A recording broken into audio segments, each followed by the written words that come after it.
দুধমা হালিমা বিনতে সাদিয়া পর্ব ৩। মক্কা শহরের আবহাওয়া ছিল অত্যন্ত রুক্ষ।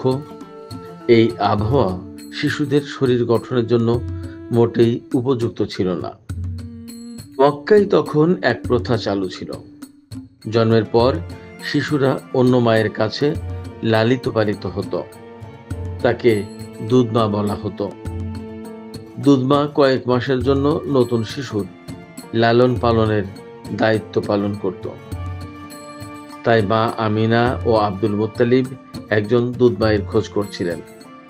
এ সময় বাদিয়া থেকে কয়েকজন দুধমা এলো মক্কায়। বাদিয়া ছিল বিশুদ্ধ বায়ুর জন্য বিখ্যাত এক সমতল ভূমি। এটি শিশুর স্বাস্থ্য গঠনের শ্রেষ্ঠ স্থান। বাদিয়ার নারীরা মক্কা এসে শিশু সন্তানের খোঁজ করছে। অনেকে শিশু নিয়ে নিজ নিজ বাড়িতে ফিরে গেল, কিন্তু মা আমিনা কোনো দুধমার সন্ধান পেলেন না। বাদিয়ার কেউ শিশু মোহাম্মদ সাল্লাল্লাহু আলাইহি ওয়াসাল্লামকে নিতে আগ্রহী হলো না, কারণ তার বাবা বেঁচে নেই।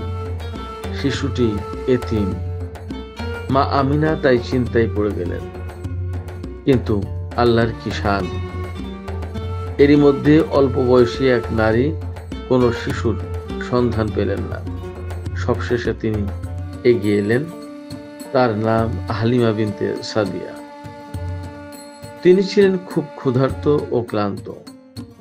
এই গরিব দুধমা আব্দুল মুত্তালিবের সাথে দেখা করলেন।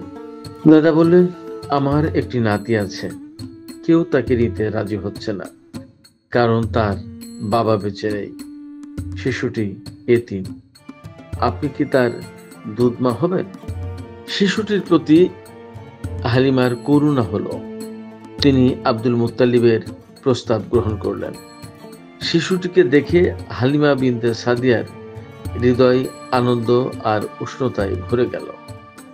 তিনি পরম মমতায় শিশু মোহাম্মদ সাল্লাল্লাহু আলাইহি ওয়াসাল্লামকে কোলে তুলে নিলেন, তাকে বুকে জড়িয়ে আদর করলেন। তখন এক আশ্চর্য ঘটনা ঘটল। হালিমার বুকে আকস্মিকভাবে প্রচুর দুধ এলো। এতদিন তার বুকে এক ফোঁটা দুধও ছিল না। তাই মা হালিমার আনন্দ আর কে দেখে। মা আমিনাও খুব খুশি হলেন, কারণ শেষ পর্যন্ত তিনি একজন দুধমা খুঁজে পেলেন। শিশু মোহাম্মদ সাল্লাল্লাহু আলাইহি সাল্লাম এবার সুন্দরভাবে গড়ে উঠবেন। মা আমিনা প্রিয় শিশুকে আদর করে হালিমার হাতে তুলে দিলেন।